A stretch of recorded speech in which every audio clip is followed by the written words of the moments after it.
Hello hi नमस्कार, मैं हूं शताक्षी और आप सुन रहे हैं जागरण पॉडकास्ट का खबरनामा। देखिए, आज तारीख है 24 जुलाई की और दिन है सोमवार का। तो चलिए बिना समय बर्बाद किए शुरुआत करते हैं आज की हेडलाइंस के साथ। देखिए, सीरम इंस्टीट्यूट ऑफ इंडिया में निर्मित BCG वैक्सीन के कनाडा निर्यात को मंजूरी मिल गई है। यूरिनरी ब्लैडर कैंसर का इससे इलाज भी संभव है। वहीं सुप्रीम कोर्ट ने असम में चुनाव आयोग की परिसीमन प्रक्रिया पर रोक लगाने से इनकार कर दिया है। केंद्र और इलेक्शन कमीशन से इसका जवाब मांगा गया है। वहीं इसरो 30 जुलाई को सिंगापुर के 7 सैटेलाइट लॉन्च करेगा। PSLV C56 से भेजे जाएंगे। जांच एजेंसियों, मौसम और कनेक्टिविटी तीनों के लिए ये मददगार साबित होंगे।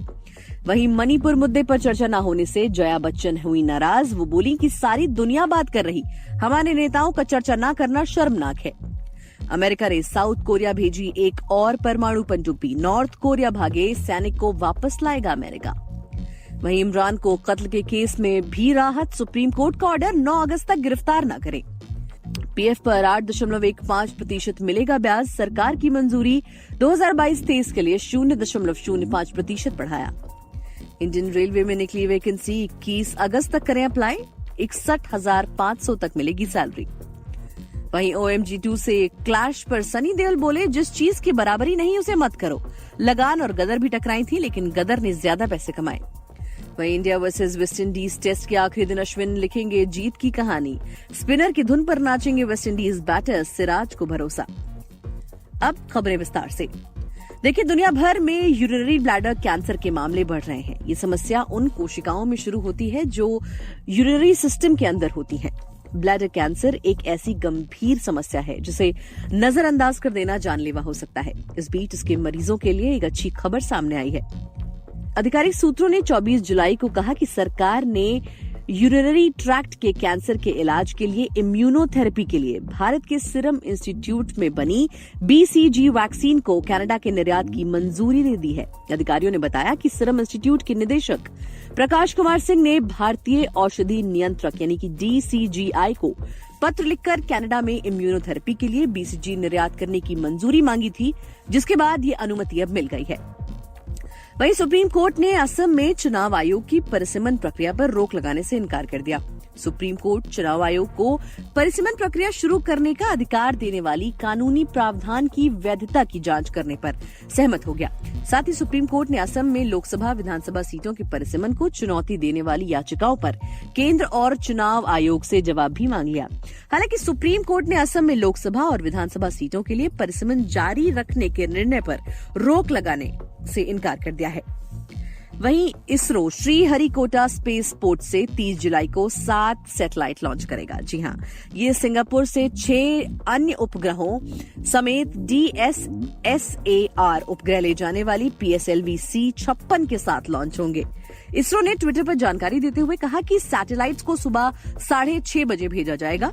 DSSAR सैटेलाइट को Singapore defence science and technology agency और ST इंजीनियरिंग के सहयोग से तैयार किया गया है। इस उपग्रह का उपयोग सिंगापुर की जांच एजेंसियों की सैटेलाइट इमेजिनरी की जरूरतों को पूरा करने के लिए किया जाएगा। यूरोस्पेस इंडिया लिमिटेड ने DSTA और ST इंजीनियरिंग से 360 डिग्री DSSAR सैटेलाइट को PSLV C56 के लिए खरीदा था।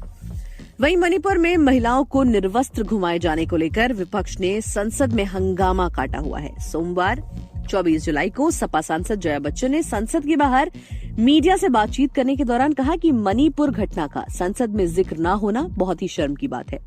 इससे ज्यादा मैं क्या कह सकती हूँ। उन्होंने कहा कि सारी दुनिया इस मुद्दे पर बात कर रही है, लेकिन हमारे देश के नेता इस मुद्दे पर चुप्पी साधे हुए हैं।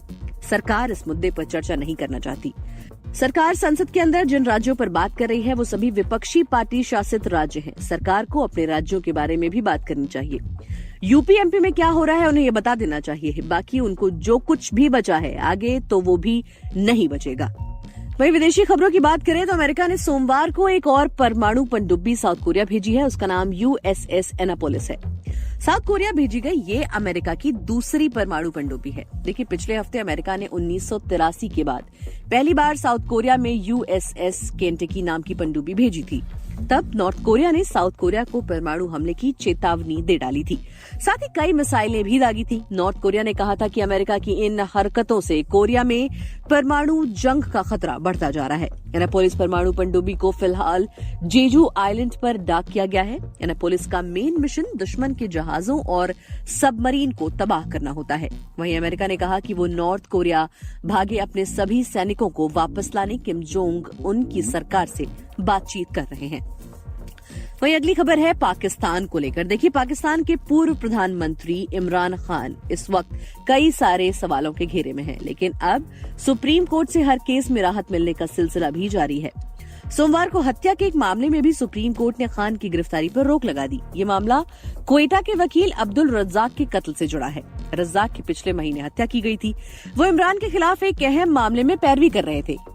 रज्जाक के परिवार ने इमरान के खिलाफ केस दर्ज करवाया था। इस मामले में खान को निचली अदालत में पेश होकर बेल हासिल करनी थी, लेकिन वो सीधे सुप्रीम कोर्ट पहुंचे और उन्हें 27वें केस में भी बेल मिल गई। कोर्ट में पेश होते वक्त इमरान पर प्लास्टिक की बोतल भी फेंकी गई, हालांकि उससे उन्हें कोई नुकसान नहीं हुआ। बिजनेस की खबरों की बात करें तो सरकार ने वित्त वर्ष 2022-23 के लिए प्रोविडेंट फंड अकाउंट पर 8.15% ब्याज को मंजूरी दे दी है। एम्प्लॉइज प्रोविडेंट फंड इन ऑर्गेनाइजेशन ने मार्च में ब्याज दरें 0.05% बढ़ाने की सिफारिश की थी। यानी अगर आपके 1 लाख रुपए जमा है तो इस पर साल में 8,150 रुपए का ब्याज मिलेगा। ईपीएफओ ने 24 जुलाई को इसका ऑर्डर जारी किया है। देश के 6 करोड़ से ज्यादा कर्मचारी पीएफ के दायरे में आते हैं। ईपीएफओ एक्ट के तहत कर्मचारी की बेसिक सैलरी प्लस डीए का 12% पीएफ अकाउंट में जाता है। कंपनी भी कर्मचारी की बेसिक सैलरी प्लस डीए का 12% कंट्रीब्यूट करती है। कंपनी के 12% कंट्रीब्यूशन में से 3.67% पीएफ अकाउंट में जाता है और बाकी 8.33% पेंशन स्कीम में जाता है। वहीं अगर आप नौकरी ढूंढ रहे हैं तो आपके लिए एक अच्छी खबर है। देखिए, इंडियन रेलवे में नौकरी करने का सपना देख रहे युवाओं के लिए बेहद ही अच्छी खबर है। साउथ ईस्ट रेलवे ने 1000 से ज्यादा पदों पर वैकेंसी निकाली है।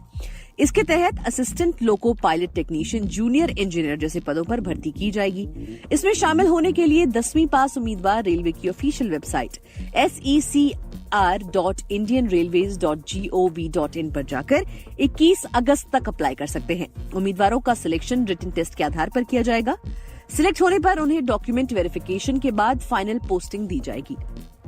मनोरंजन जगत की बात करें तो सनी देओल की फिल्म गदर 2 और अक्षय कुमार की OMG 2 एक ही दिन 11 अगस्त को रिलीज होगी।